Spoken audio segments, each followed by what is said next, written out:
सासू झगड़ा जिन मचावा बल्कि अलगे कई दना। सासू झगड़ा जिन मचावा बल्कि अलगे कई दना।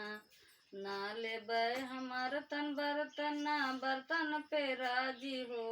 ना ले बै हम तन बर्तन ना बर्तन पे राजी हो। हमारे बाबू वाला बाटूला हर कैदा। सासू झगड़ा जिनी मचावा बल्कि अलगे कैदना। नाही ले खटिया मचिया ना खटिया पे राजी हो। नाही ले खटिया मचिया ना खटिया पे राजी। हमारे बाबू वाला पालंगा यहार कैदा।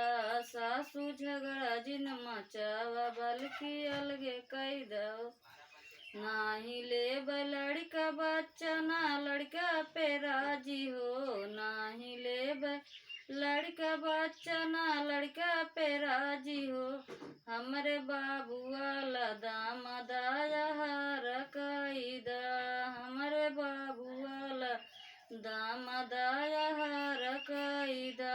सासू झगड़ा जिनी मचावा बल्कि अलगे कैदना।